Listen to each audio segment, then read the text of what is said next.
What up, everybody? It's your boy Flacco, man, and thank you for joining me for another episode of Flacco's Beer Review and Brewing. This is the third segment of this little series that we're doing. Just wanted to show you what's up next. We are going to still be brewing beer. I do have some stuff already in the mix coming, so we'll wait on that. But for in the meantime, because I do like my cider, we're going to do a cider that anybody can do at home with absolutely no experience necessary or any equipment necessary. But here we go. So I went to the local grocery store over here on my lunch break, and I went and spent $22.05. I got 6 apple juices, it looks like it says here. 6 apple juices. I got 1 orange juice and 1 pineapple juice. All of them are 100% juice, right? No extra sugars added, no nothing else extra. Just 100% apple juice, 100% pineapple juice, and 100% orange juice. We got 6 of the apple juices because the regular apple juices make a bomb-ass cider by themselves.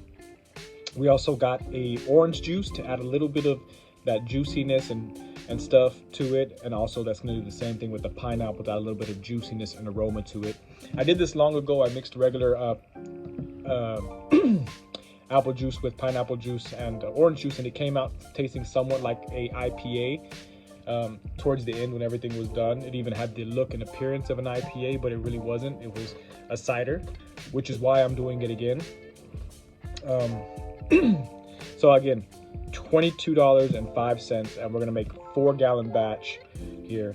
The beautiful thing about this is you don't really need anything. I am gonna be using my carboy, but I mean, if you just wanted to go out and pick up one of the juices yourself, you totally could do that, and you could use that. So here's my receipt, so you guys know I'm not bullshitting. $22.05, 6 apple juices, pineapple juice, and an orange juice. We're gonna get down on this. When we get home, we're gonna sanitize a carboy. But again, like I said, you don't need any equipment for this. If you wanted to, you could literally just pitch the yeast inside the bottles that the juice already comes in, and that's all you need to do. I'm just mixing the juices because I like the way it tastes when they're mixed. If you want to do a straight pineapple juice, you could. If you want to do a straight orange juice, you could. If you want to do a straight apple juice, you could. The only thing about the straight apple, orange juice and pineapple juice is the acidity can mess with the yeast a little bit. So that's why it's good to stretch it out a little bit with the apple juice as well. So that's why I'm only using 1 and 1, and in more apple juice than I am pineapple and orange juice because I don't want as much acidity in it. But I'm gonna do that, and I'm also thinking about ordering some mosaic hops to dry hop it. Like maybe like after 2-3 days into the fermentation, just go ahead and dry hop it real quick. I think that would be really, really interesting, a dry hopped cider. So I'm thinking about doing that. If I don't get to do that though, then I'm just gonna go ahead and stick with it as is. It should be bomb as shit anyways. So we'll go ahead and do everything together, and then we'll get a specific gravity once we get home. I just wanted to update you guys now. I am still at work, but I will see you guys in a bit. What's up, guys? We are back at the crib now. We have finally made it back home after today, and dinner's been made. Kids are chilling now, so I finally get to do this here. I just went ahead and took the time to clean out my carboy. I do have a big glass carboy that I'm gonna use, but I assure you, if you wanna do this yourself, you do not need a carboy. So we picked up some juices. As you can see, they are 100% apple juice. Bam, 100% apple juice. I got 5 of these. 2 of these make 1 gallon. Okay. Boom. So that's 2 gallons right there. Okay. I'm missing 1. Huh. There's 1 in the car then, I bet, because I had got another one of these to make this an even 4 gallons, because this was like this. So there's 1 missing here, so I'll have to go get that in just a second before we pour it up. But I got 6 of these apple juices here, and then I got 100% pineapple juice and 100% orange juice. And the last time I did this combination, it came out freaking delicious. It tasted almost like an IPA. I did dry hop the last one. So I'm not gonna dry hop this one probably because I don't have any extra hops. Well, I do have extra hops, but they're not the juicy ones. They're more for the stout that I made last time. So I don't know how well they would play off on it. I'll have to do some research in just a bit. Maybe you'll see a slide clip of me throwing hops in there, I don't know. But it just depends on what they say. If they're not really I'd rather this be like more of a juicy cider. That's the whole point of me getting the orange juice and the pineapple. It's because I want to make this a juicy cider. Normally I love dry ciders, you know what I mean? I just love to let the yeast do its thing and go all the way out. But I want to make it juicy. I want to make it really, really juicy and enjoyable. So for this one, like I said, I just went to the grocery store, picked up 100% juices. That's what you'll need, is 100% juices, okay? None of that other stuff, 100%. And then you can go and head into the baker's aisle and you can pick up some Fleischmann's active dry yeast. This is the original. They do have a fast acting. I don't know how the fast acting works. It probably works pretty fast. But I got the regular kind because that's what I used. And for some reason, when you use the baker's yeast like this, it just gives it a certain flavor and a crispness. And it can also go up a decent amount of alcohol. I believe I saw someone say it can go up to, they've had one go up to 10%. I'm just using the baker's yeast. We're not gonna add any extra sugar to get it up to 10%. This might by itself, I'll do an original gravity. I'm guessing it's gonna put us somewhere about 6% alcohol by volume, but we'll see. I will take a reading just to let us know. But we're gonna use the Fleischmann's active dry yeast, and we're gonna go with 100% juice. So give me just a second, guys. And like I said, if you do not have a carboy is a big glass container that you can mix these juices up in and everything. It does not matter, it's not necessary.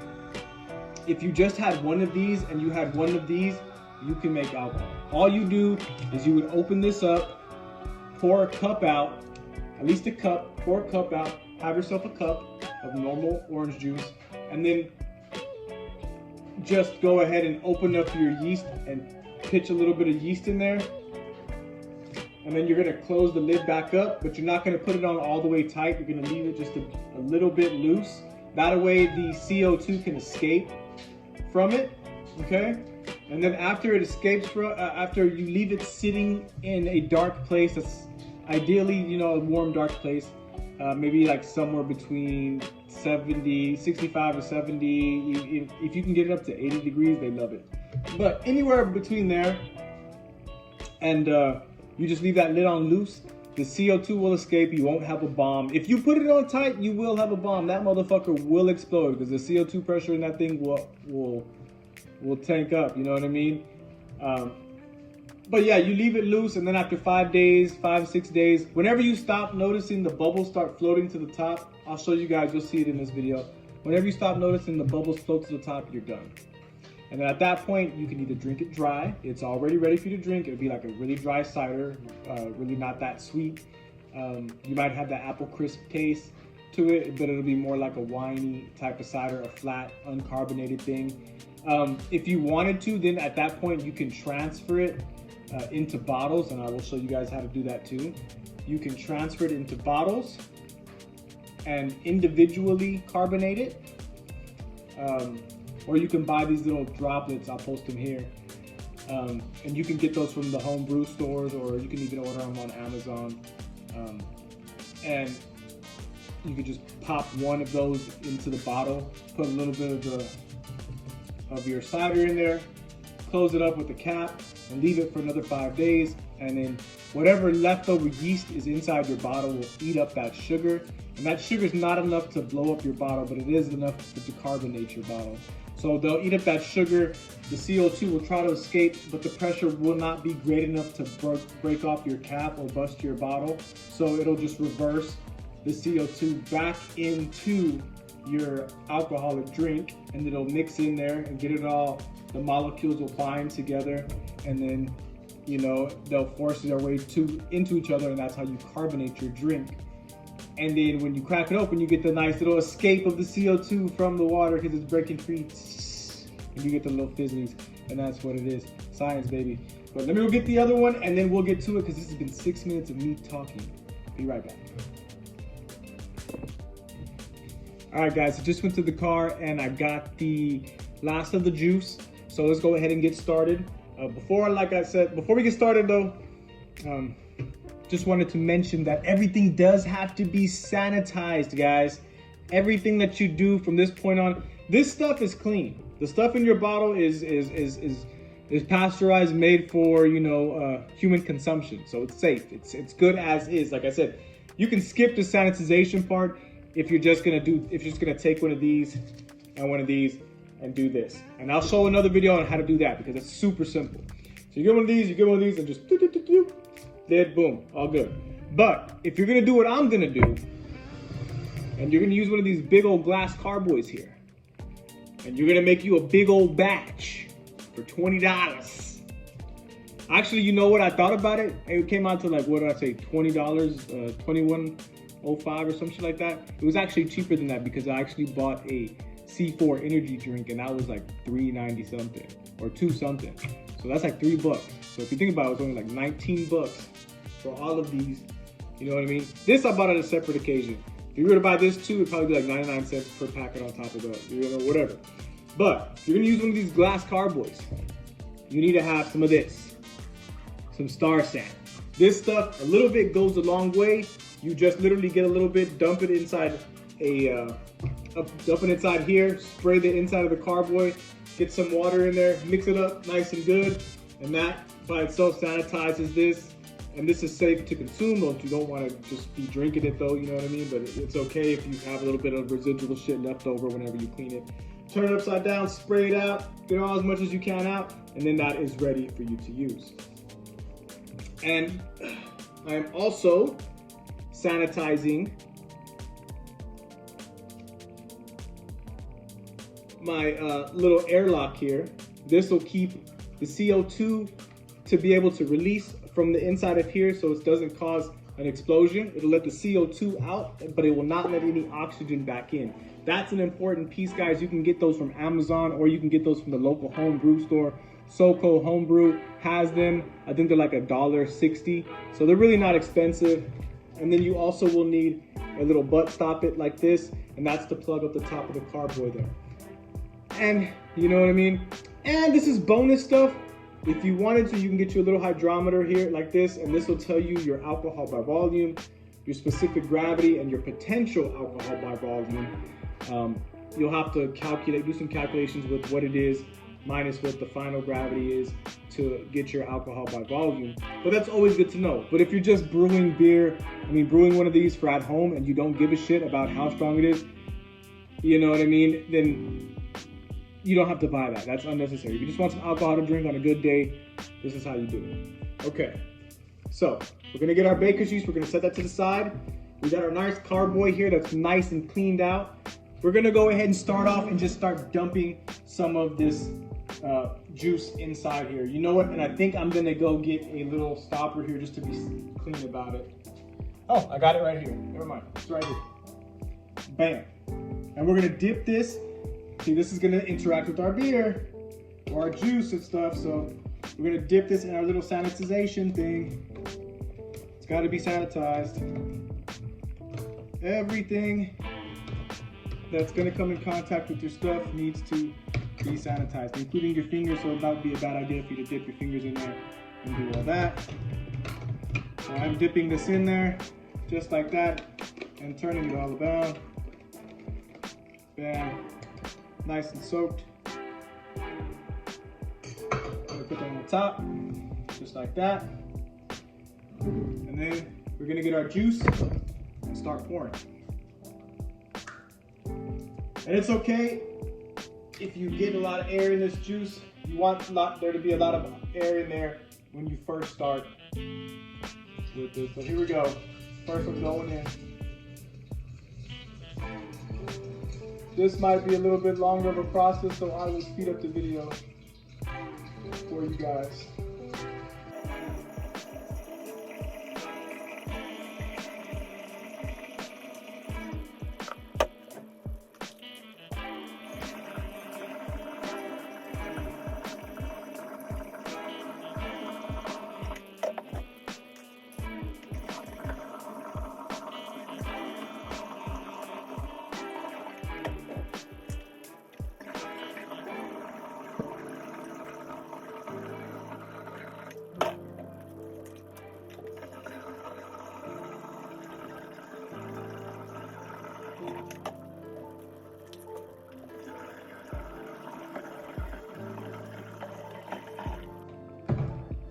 All right, and now we got all 6 of the apple juices poured in here.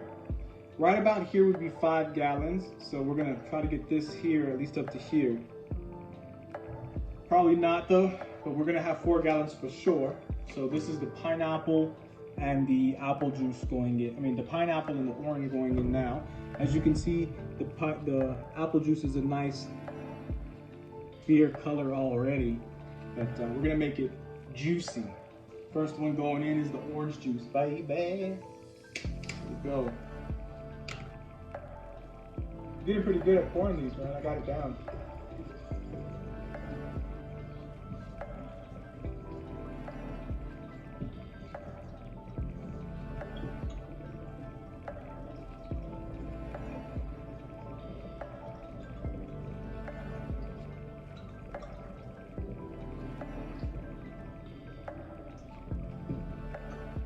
Bam. And last but not least, the pineapple juice. Now you can see how I was saying it starts to look like an IPA all of a sudden. Crazy, right?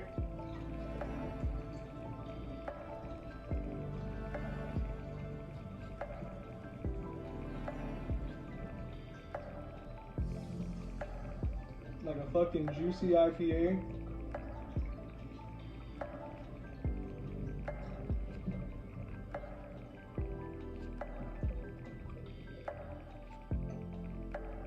Damn, son. And as you can see, it's got all this bubbles in here, so it's already nice and aerated for us. There's no need to do anything else. And here comes the easiest part of it all. We're gonna grab us one of these. Ooh, I don't want to rip it because I'm afraid to rip this bottom one. So since I didn't come prepared with scissors, I'm just gonna rip the top one and we'll put it in there. That's it, guys. Pat yourselves on the back. You just did everything you needed to do to make alcohol. So, check this out. Get us a pack of this yeasties, and then these go in just like this.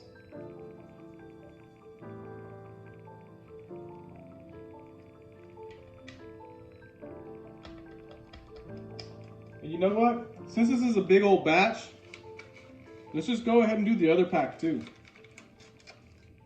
These are only like 90-something cents a piece, so it's not like we're dying. And then if you want to, they sell even a bigger jar of this stuff at the store. You can get that. And you never even need to go to a brew store to get all this stuff. But I mean, hey, if you wanted to use like champagne yeast that you can get at a brewer store, or Pilsner yeast that you can get at a brew store, you know what I mean? It'd probably be a lot better too. But this stuff, this active dry yeast stuff, I really do like the taste that it provides. When it goes with this stuff, I mean, it's like no other, man. It tastes like a goddamn IPA. It tastes like a juice bomb. So that's it, guys. We pitched our yeast. And get my fingers in here again real quick. We're gonna go ahead and put our plug in, just like that. And it's already nice and aerated, but I'm gonna give it just a little bit more of a mix, just to help those yeasties get down.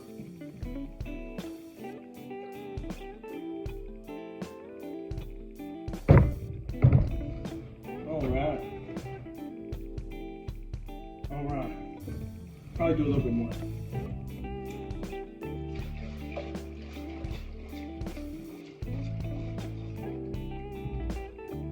Nice and aerated. Okay. All right.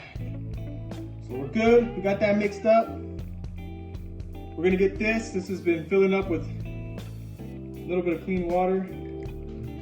See if I can get it to even out.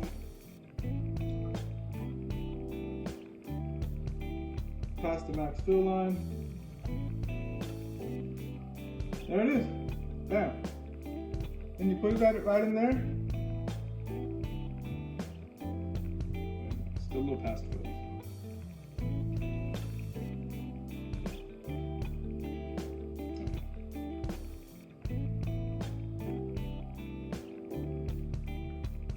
That is it, guys. At this point, Now that we have this locked in, let me move this so you guys can see. Now that that's locked in, just like that, you're gonna let it chill in a nice dark place. Preferably maybe like your closet or something. You could even put a blanket or a towel around it just to help it stay warm. And then in about 5 days, you'll have alcohol. It'll be already ready. You'll see this thing start popping off and bubbling. I'll show you guys some video of that when it starts happening. It might even start happening pretty soon too, because the yeasties just got in there. So once they get hydrated and wake up, this thing's gonna go bloop, bloop, bloop, bloop, bloop, bloop, bloop, bloop, bloop, bloop. And so, you know, we'll be straight for a while. I mean, if you look at this, this is a lot for one man to drink. You know? This is only 4 gallons, but if I was to go up to here to 5, we be chilling. I'm talking about. Well, I hope you learned something today, guys. This was very, very fun for me. Very easy to do. You should be making your own brew too. All right, guys. It's your boy Flacco, man. Much love. I'm out.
See all the bubbles and stuff going down? Making alcohol. Those 2 things of yeast are hard at work right now. Still not done because there's no cake on the bottom yet, so that means the yeasties are in there doing their job. I don't pay them, but they're still working hard. Freaking nice. Nice. Going hard, boys.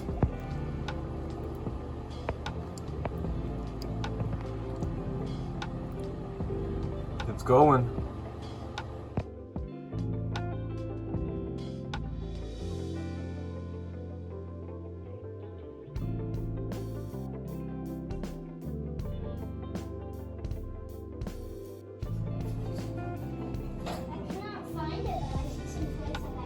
Bottles are clean. We'll go ahead and about to bottle some cider. First, we're gonna do a transfer into this vessel here, but we're gonna go ahead and get some priming sugar ready so we can carbonate it. All right, bottling time. All right, water's up to a boil. Gonna turn it off, and then bam.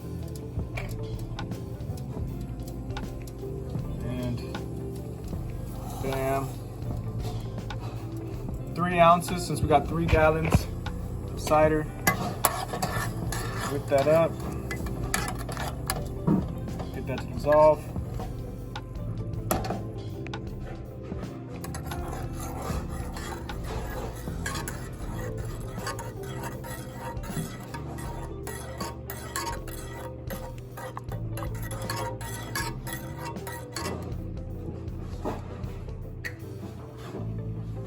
Take this, come on over to a bucket, pour that in, and now we're going to transfer our cider into there. And as we transfer it, it should get mixed up evenly within our cider, so all of our cider will have the same carbonation. All right, guys, we're gonna start our siphon to make our stuff go down into our bottom fermenter where we just added the sugar. So it's gonna mix everything up nice and even so all of our bottles will have the same carbonation. This is about 3 gallons, so we did 3 ounces of table sugar to hot water and boiled it, and here we go. Get the pup started here. Hold that down there, hold it in there, there you go.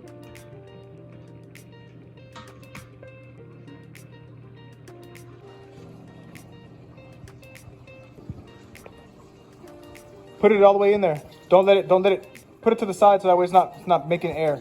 No, put it to the side, baby. Put it on the side. There you go. So it's not making air, just like that.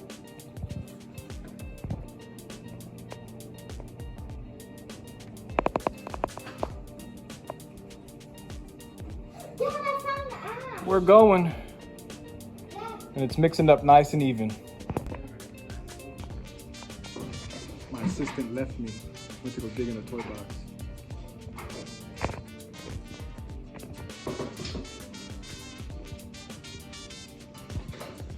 Getting it done. And I'm keeping this slightly above the bottom of the cake. I don't know if you guys can see that. Probably not. There's that black bulb right there on the side of the thing. That's the stopper there. I'm keeping it right above the cake so that way we can get none of that cake into our cider.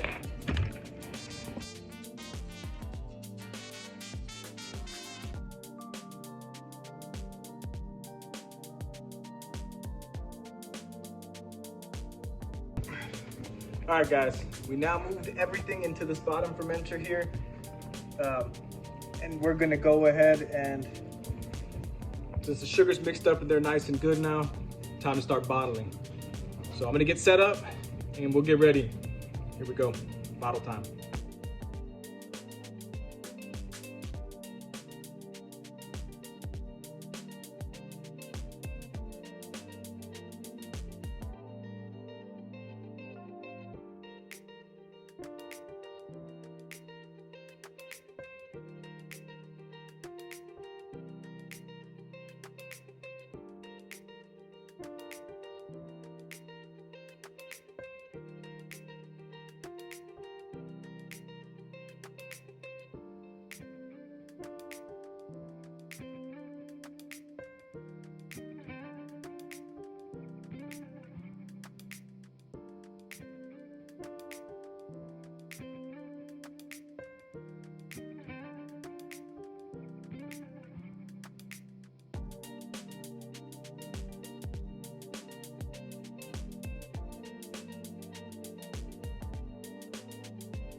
Finished that all the way. Let's check it out.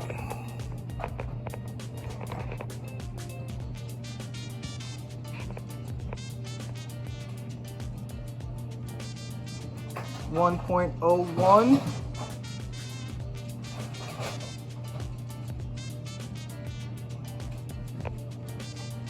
or 1.02, so about 6.4, 6.5% alcohol by volume. Good stuff.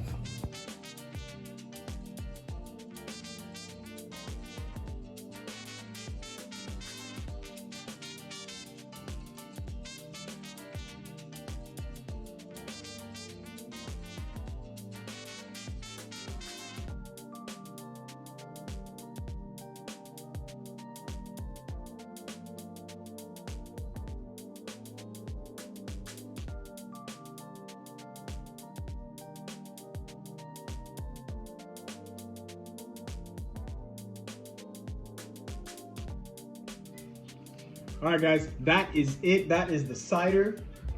We ended up with 5, 10, 15, 20, 25, 30, 35, 36, 37 home brews from the cider. So we are good on that. Also got me a little tester.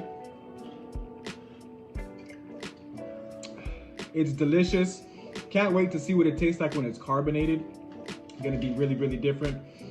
This is a flat version of it, but it is good. If you guys saw, it finished out at 1.02 on the original gravity. So that puts us above 6% alcohol by volume, about 6.3% alcohol by volume for each one of these bad boys. So these are nothing to be played with. They are nice, they are decent, they are good, and I will enjoy these. It's great, man. I got like 50 something pale ales, now I got 40 something of these, so I'm set for a little bit, man. I'm set for a little bit. I will be giving a few of these away because those people who help me collect these bottles, since I haven't been buying beer this first part of the year, I asked some friend to give me some bottles. I had a homie from work hook me up, so they're gonna get some of this good stuff here, and then I'm also gonna bottle the stout. But thank God I bottled these first before I bottled the stout, because I ran out of bottles. I went through every single bottle that I had. I got about 3 left, so I'm gonna have to find some shit to bottle the stout with, but I'm sure that won't be a problem. I'll find something. But I just wanted to show you guys what it is, and we'll be back in maybe 3 to 5 days to crack one of these bad boys open and to see what it looks like with the carbonation. Awesome stuff, man. Awesome stuff. All right, guys. Time to test the next one. This one is our cider. This is the one where I dumped all that shit into the bucket. In the I think we did six things of apple juice, 1 thing of orange juice, and 1 thing of pineapple juice. This is it. This is like day 3 of fermentation. I mean, not fermentation. Day 3 of carbonation. Ready? Ace. Was over there scratching. Here we go. We got some smoke. All right, here we go.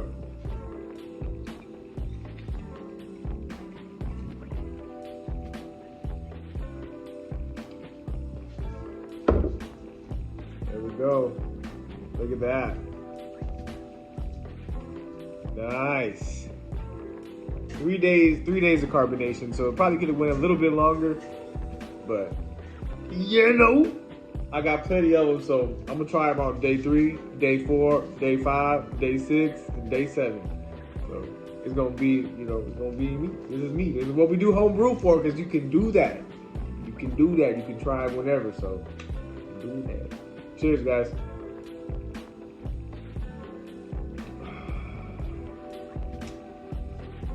Oh man, that's fucking delicious.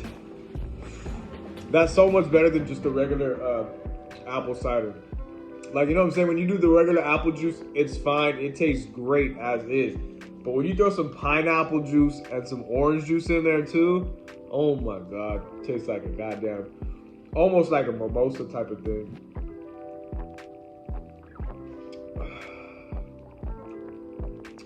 It's got like a little,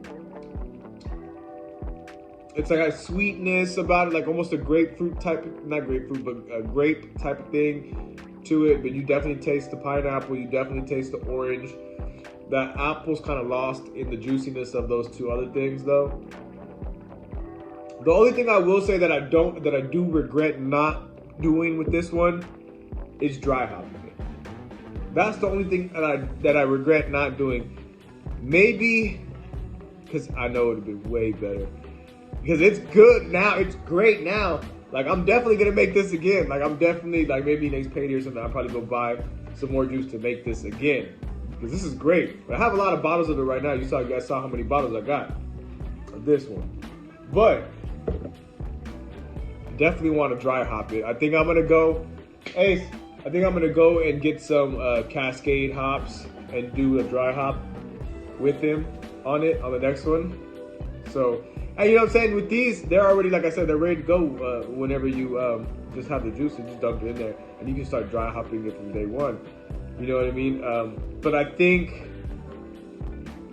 I'm gonna use like the magnet thing. I've seen people use a magnet where they just have a magnet, and instead of having to re-expose it to oxygen a few days later to drop the hops in there, I'm just gonna go ahead and there's like a magnet that you put one piece of, like a little bag, almost like a little tea bag with your fucking hops in there, and the inside of your pot, your fermenter, and then you have the magnet, and then there's a magnet inside that bag, and it sticks up to this other magnet on the opposite side, on the outside of your tank, and then whenever you're ready, you can just take that magnet out the outside of the tank, and then the other one would just fall in, and then you dry hop it. You know what I mean? And you don't have to worry about the sediment from the hops getting anywhere because they're inside that bag. But you get that freshness of the hops a few days later without having to re-expose your, you know, your drink to oxygen again. Because once it starts fermenting, it kind of pushes all the oxygen out of the carboy, and just, you know, that's what the little thing, the stopper's for. It's pushing all the CO2 and oxygen at the same time out. So you don't want to reintroduce any. This is definitely good, man. Oh, it's fucking delicious. I wish you guys can taste it. But I hope you guys made your own. I hope you guys made your own. I hope you saw how easy it was. Just go get some juice. Go get some strawberry juice. Go get some any kind of juice you want. It doesn't even have to be apple juice, as long as it's just juice. You know what I mean? Just make you some. Make you some. I think too, the next time, we'll probably do a side-by-side too. We'll probably do another one where we do the baker's yeast, and then we'll run one side-by-side with the champagne yeast. Just so we can see the difference in between the yeasts and how they act and what flavors they produce with the cider. So we'll do that. You know what I mean? Who knows? We might even do a fucking a lager yeast. You know what I'm saying? Like a Pilsner yeast. That'd be pretty dope. Cause it's cold as fuck right now. That Vienna lager that you guys will see coming up soon is fermenting now.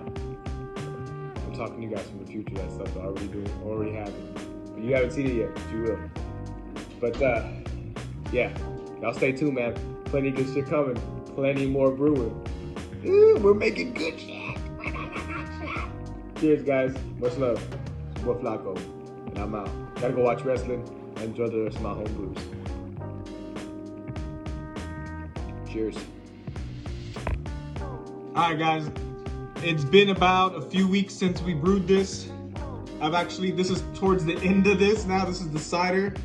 I've given some away. I've drank some with my brother. You know, I've done a lot with this cider. Gave some to the co-workers and everything. So I just wanted to show you guys what this looks like fully carbonated. I'm about to cook dinner and stuff, so just wanted to show you guys what's up. Here it goes. See that smoke? Woo! There we go.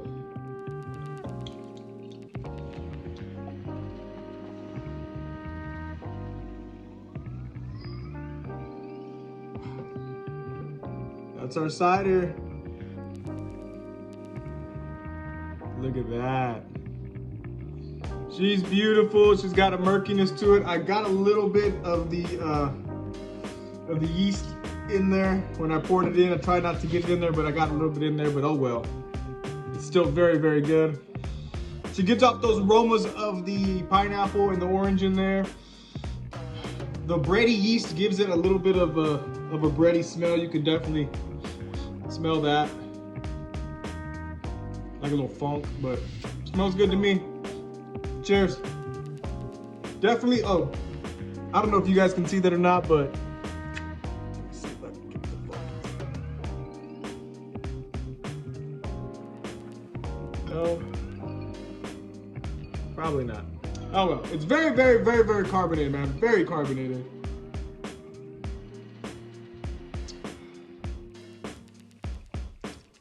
It's got that pineapple, it's got that orange coming through, but they're not too crazy. Very, very, very, very, very good.